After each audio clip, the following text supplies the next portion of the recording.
Hello children, myself A. Mehrar. I am Principal AA College, Barabanki. Today we shall discuss English grammar of class 10. Our topic is usage of have and do. This is the second part. Dear children, as you know, every sentence has two parts, subject and predicate. The part which names the person or thing which we are talking about is called the subject of the sentence. The subject may be a noun or a pronoun. A predicate is that part of sentence that tells us what the subject is doing or what the subject is. It includes the verb, object, and modifiers. Examples are John threw a stone. In this sentence, John is a subject because in the sentence we are talking about John. He is the agent, he is the doer. So he is the subject. Threw a stone is a predicate because this part tells us about John. What is he doing? He is throwing a stone. So threw a stone is a predicate. The second example is the black horse galloped in the field. The black horse is the subject because we are talking about the black horse in the sentence. Galloped in the field is predicate because it is the part where we are talking about what the subject is doing. Now, dear children, verb is the most important part of predicate. We can think of a sentence without a subject, without object, but we cannot think of a sentence without a verb. It is a word that tells something about the subject. Examples are fruits were bought from the market. Here fruits is a subject and were bought is verb because it is telling us about the subjects that they were being bought. Go there at once. Now go is a verb. Here the subject you is understood and it is telling us about the understood subject that the work which he is doing is that of going. Example number 3, Mohan has finished his work. Now here has finished is a verb because it is telling us what the subject Mohan has done. Has finished is the verb. Now, dear children, as our topic today is mainly concerned with the helping verb, so we would like to talk about a little bit about helping verb. A helping verb or an auxiliary verb is the verb that helps the main verb. It helps to identify the tense of sentence, indicates the person of the subject, and determines its mood. Examples are: he is listening to the speech. Now here is a helping verb because it is telling us that the sentence is in the present and it is continuing. So this is present continuous sentence, and is also helps us to identify that the subject is singular and it is in indicative mood. Example 2, they have plucked flowers in the garden. Now pluck is the main verb, have is the helping verb. Without have, we won't be able to identify the tense in which we want to convey the sense. Have plus verb third indicates that it is in the present perfect. The work is over in the immediate past. I wish I had worked hard. Now had is also helping us to determine the mood of this sentence, that it is in subjunctive mood. Here it is a wishful thinking. I haven't worked hard. I am simply wishing I had worked hard. Now, dear children, there are two types of helping verbs: primary helping verbs or primary auxiliaries or modal auxiliaries. Primary auxiliaries or helping verbs are be, have, and do. They are called primary auxiliaries because they help and support the main verb. Examples are: we are driving a car. Driving is the main verb and are is helping the main verb driving. And it is telling us that the sentence is in present continuous tense and subject is plural. You have drunk the milk.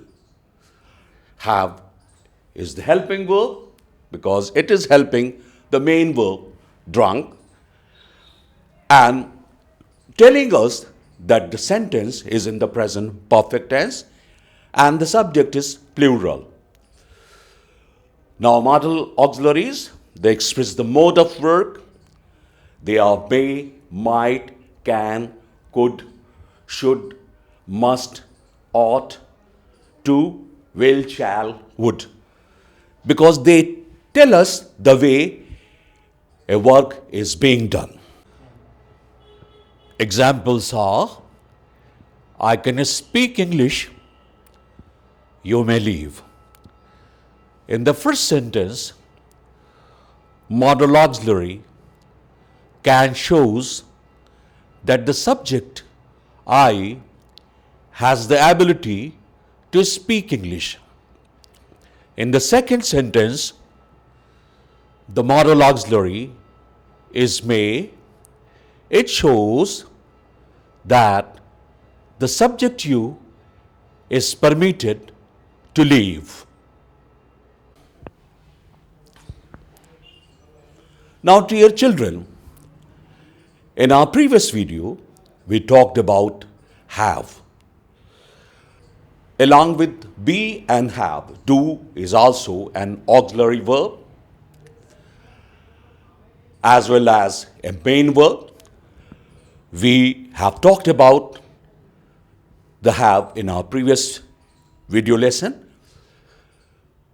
Just to recapitulate that it is a helping verb as well as a main verb, and it is also used in some specific senses. You may refer to my previous video for detail, Now we shall talk about do today.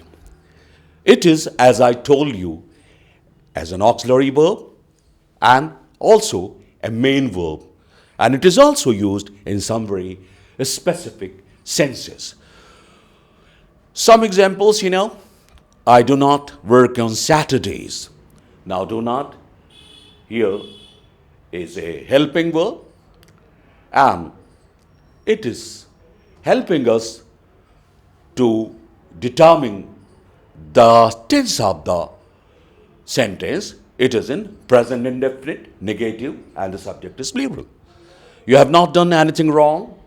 Now here, done has been used as a main verb. So first, we shall talk about do as an auxiliary verb, Now, do as an auxiliary verb is used both in the negative and interrogative in simple present or present indefinite tense. Dear children, there are just two tenses: present indefinite tense or simple present, past indefinite or past simple, where we do not have helping verb or auxiliary verb in the affirmative sentences. But the moment it becomes negative or interrogative, the helping verb comes in. So the first use of do is in the simple present. Examples are: he does not make a noise in the room. Does not is a helping verb, and it is helping the main verb make, and it tells us that it is in simple present and the subject is singular. What time do you get up? An interrogative. Do is a helping verb, and it is coming before the verb. It is coming before the subject, you. So inversion is taking place in case of interrogative sentence. It is WH type. We do not make fun of others. Do not is a helping verb. Make fun of is the main verb. It is simple present negative. Does she feed these chickens in the garden? Does is a helping verb. It is helping the main verb feed, and this is interrogative. So does is coming before the subject, which we call inversion in grammatical terms. Now the second usage of do as a helping verb is in the simple past. It is used in negative and interrogative sentence. It is not used in affirmative sentence. Examples are: they did not lunch with us yesterday. It is now did not helping us to identify that the process of lunching took place in the past and it was in the negative. Did the teacher like my AC? Once again, did is the helping verb, and it is an interrogative sentence, It is helping the verb like to make it interrogative, Yes or no type. When did it rain in the fields, Did is once again a helping verb. It is helping the main verb rain, and it is interrogative, WH type. So it is coming before the subject, it, Now the third usage of do as a helping verb is that it is used as a question tag. Short question at the end of a statement. Examples are: you live in Mumbai, don't you? When the statement is positive, the question tag is negative, just as this is true of this sentence. But if the statement is negative, the question tag will be positive. Suppose the sentence had been, you do not live in Mumbai, then the question tag would be, do you? She worked here, didn't she? Because This is simple past, so the question tag, and positive statement, so the question tag is negative, didn't she? Mohan plays violin, doesn't he? Now, this is the statement is positive, simple present, so, and the subject is singular, then doesn't he? It has been used. What happens in question tag? Helping verb, the first helping verb, and the subject is repeated. Now, the fourth usage of do is to avoid repeating a full verb. Examples are, he plays better than he did a year ago. Now, the exact sentence is, he plays better than he played. But in order to avoid repetition of the verb play, we use do in the second form. Here it is did. So he plays better than he did a year ago. She works harder than he does. Now, the sentence is, she works harder than he works. So here the comparison lies.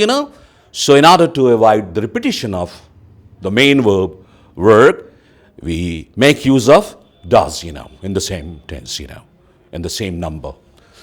Who won? I did. The sentence would have been, in fact, I won. But to avoid repetition, of one, we make use of do in the second form. I did. You love peaches, a kind of fruit, So do I.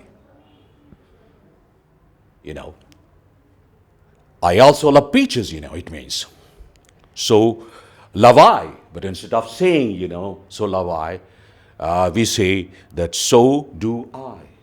Your emphasis is added. I don't want to go back. Neither does he.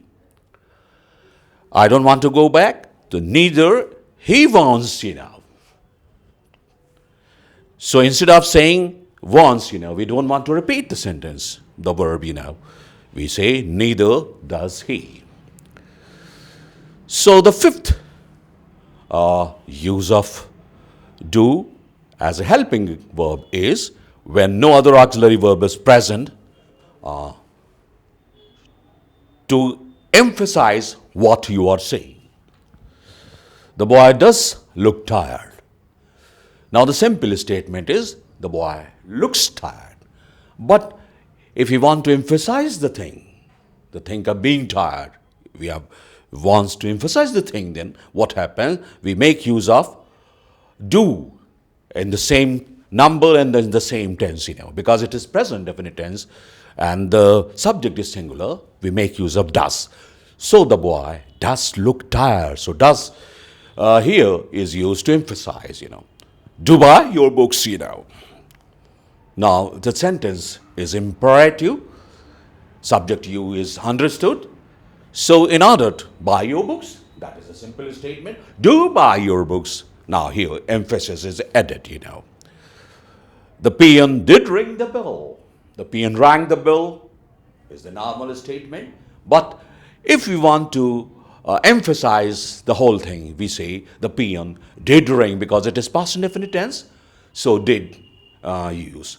Notice, children, when we used it in the second form, then the main verb becomes in the first form. It comes in the first form, Now the sixth usage of do as a helping verb is to change the order of the subject and the verb when an adverb is moved to the front, When we move adverb to the front, then of course we change the order of the subject and then we make use of do.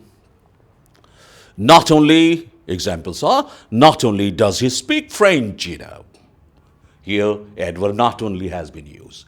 So, what we do, we take out the helping verb and we change the order of subject and we put it before the subject. Not only does he speak French, he is also good with the computers, So here, adverb is moved to the front and then what we do, we change the order of the sentence, the places of both subject and verb, inversion is taking place. At no time did the boy lose his self-control. At no time is an adverb phrase. We place it in the beginning because we want to emphasize it. So what do? That we take out the helping verb.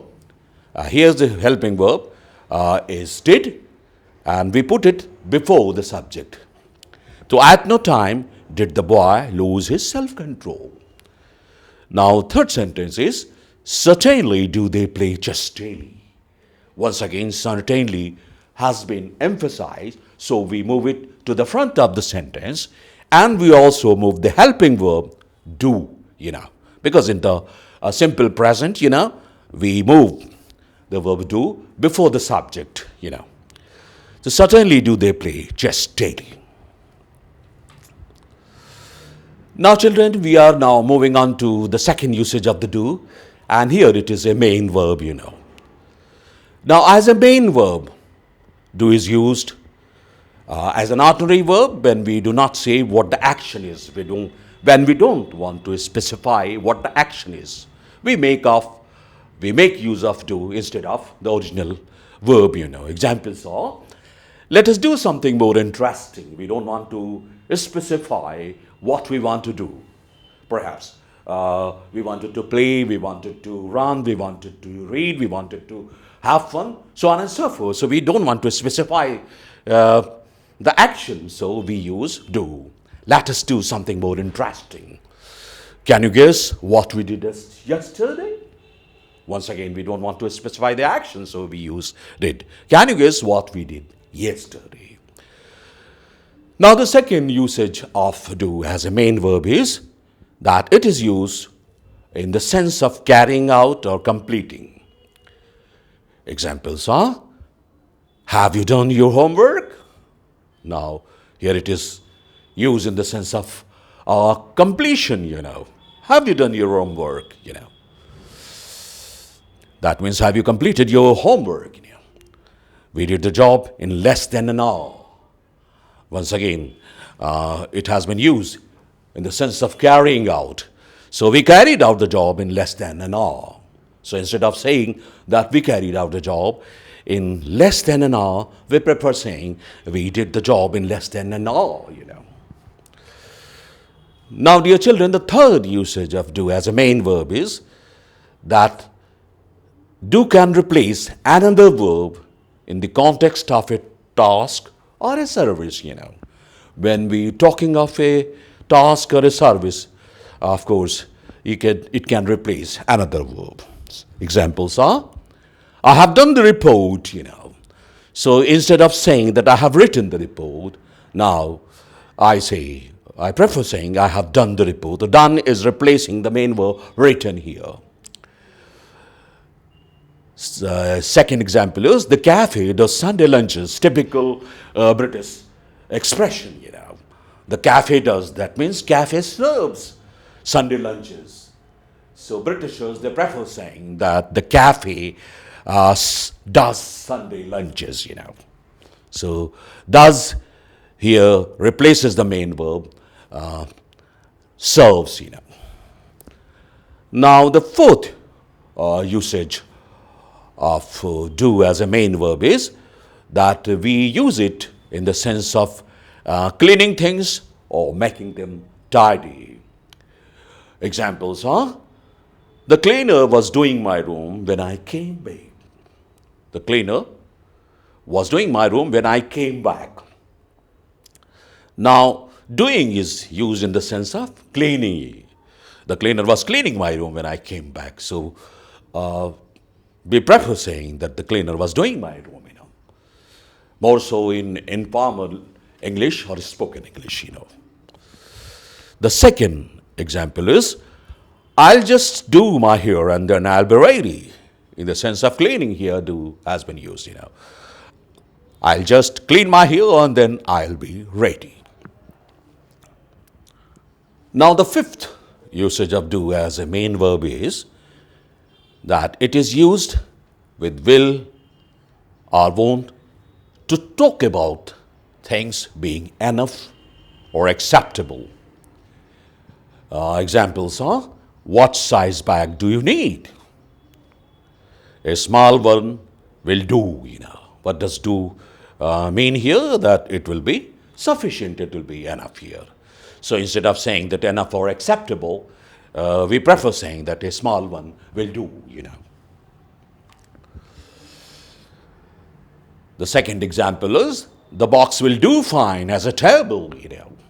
So here the do has been used, that the box will be sufficient, it will be enough, it will be fine as a table.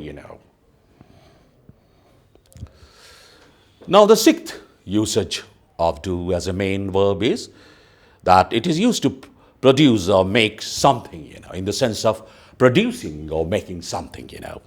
Examples are, I have done a painting, a drawing, or a sketch. So here in the sense of produce, in the sense of making something. I have made a painting, I have made a drawing, I have a sketch. Instead of saying these things, we prefer saying I have done a painting.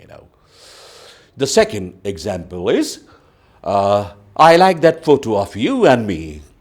Can you do me a copy? Or can you produce me a copy?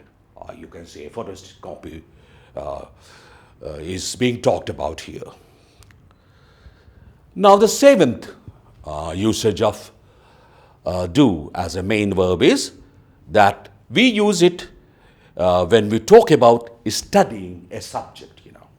In the sense of study it is used. What did you do at the university? It simply means, what did you study at the university? I did economics. I studied economics. So did and do both have been used in these two examples, in the sense of studying, dear children. Now, the eighth usage of do as a main verb is, we make use of it in the sense of finishing. Examples are, sit you and wait till I have done, till I have finished. Sit there and wait till I have finished. So instead of saying that till I have finished, we prefer saying that sit there and wait till I have done. Do your homework as early as possible. That means finish your homework as early as possible.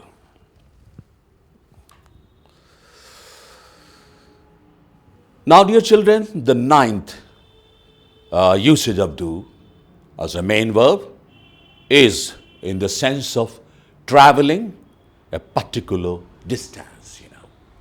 The examples are, how many miles did you do during your tour? Here do has been used in the sense of travel. How many miles did you travel during your tour? My father did 50 miles by car. That means my father traveled 50 miles by car. So both do and did have been used in the sense of traveling. Now the 10th usage of do as a main verb, dear children, is in the sense of spending time. Examples are, he did 6 years in prison for armed robbery. That means he spent 6 years in prison for armed robbery. The man has done 2 years at Japan. That means man has spent 2 years at Japan. So did and done, they are used in the sense of spending time, dear children. Now, the 11th usage of do as a main verb is in the sense of punishment. Examples are, she got done for speeding. That means she got punished for speeding. The boy was done for stealing a pen. That means the boy was punished for stealing a pen. So done, they are used here in the sense of punishment, dear children. So first home assignment for you, that you should frame 10 sentences where you are going to show the use of to, in different senses, or you can make even more, Now fill in the blanks. The second assignment is fill in the blanks with the suitable words given within brackets. Hope children, you have enjoyed today's video lesson. Hopes to see you soon in my next video lesson. Until then, have a nice time. Thank you.